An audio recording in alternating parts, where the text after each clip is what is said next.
good morning ৰাতিপুৱা phone কৰিছোঁ বেয়া নাপাবা মই মানে 4টা বজাতে ইয়ালৈ আহিলোঁ টেঙাবাৰী টেঙাবাৰী মেৰি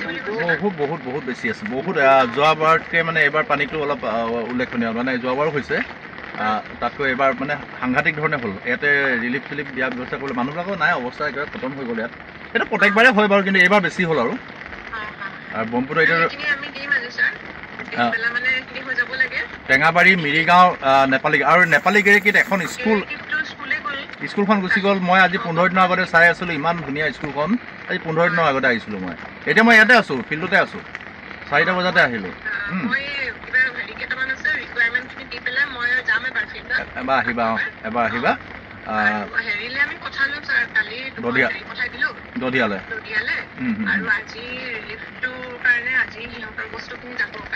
কেনেকৈ পঠাবা ইমান ঢৌ বহুত ঢৌ কিন্তু এতিয়া নাও তোমালোকৰ নাও যোৱাটোহে কথা ইয়ালৈতো বহুত ঢৌ দেখিছোঁ মই আজিতো আৰু বেছি কিন্তু এটা ভাল খবৰ যে এতিয়া প্ৰায় 1 ইঞ্চিমান পানী কমিছে 1-1.5 ইঞ্চি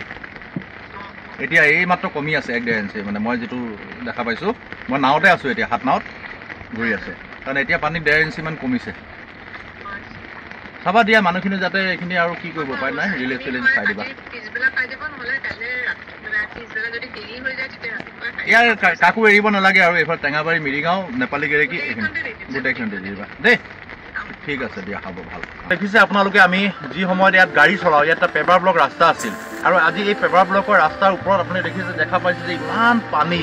পানীয়ে পানী সকলোফালে কিন্তু এই পানী আমাৰ এই বৰষুণৰ পানী নহয় এই পানী বৰষুণৰ পানী হয় কিন্তু অৰুণাচলৰ পৰা অহা পানী আৰু ক্ৰমান্বয়ে পৰহিৰ পৰা ইয়াৰ জল যি ধৰণে বৃদ্ধি পাবলৈ ধৰিছিলে কিন্তু ভাগ্যৰ কথা আজি মই 4 বজাত ইয়ালৈকে 4 বজাতে মই ইয়ালৈ ৰাওনা হৈছিলোঁ আৰু পুৱা 4 বজাৰ পিছত আহি এতিয়া প্ৰায় 5টা বাজিছে আৰু এইখিনি সময়ত আমি দেখিছোঁ যে পানী লাহে লাহে আগতকৈ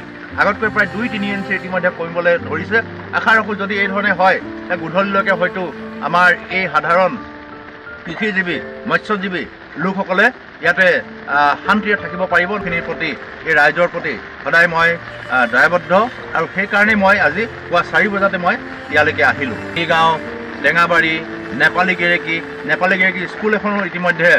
ব্ৰহ্মপুত্ৰ বুকুত যা গৈছে যিখন স্কুলত আজি মই 15 দিনৰ আগতে সেই স্কুললৈ আহিছিলোঁ পেপাৰ ব্লকৰ ৰাস্তাৰ কাষতে খুব এখন সুন্দৰ প্ৰাথমিক বিদ্যালয় আছিল আৰু আজি সেই প্ৰাথমিক বিদ্যালয় ইতিমধ্যে গৰাখহনীয়াৰ কবলত পৰি সেই স্কুলো আজি ইতিমধ্যে ব্ৰহ্মপুত্ৰ বুকুত যা গ'ল পানী হোৱাটো ইয়াত ডাঙৰ কথা নহয় কৃষি নষ্ট কৰিছে ডাঙৰ কথা নহয় ডাঙৰ কথাটো হ'ল যে ইয়াত গৰাখহনীয়া সেই খহনীয়াহে ইয়াত লোকক যথেষ্ট ক্ষতি কৰে আৰু বহু ঘৰ প্ৰায় শ ঘৰ ইতিমধ্যে ব্ৰহ্মপুত্ৰ বুকুত যা গ'ল হাজাৰ বিঘা ইতিমধ্যে মাটি ব্ৰহ্মপুত্ৰ বুকুত যা গৈছে সেইকাৰণে মই ভাবোঁ যে এই মানুহখিনিক ইয়াত বৰ্তমানটো স্থান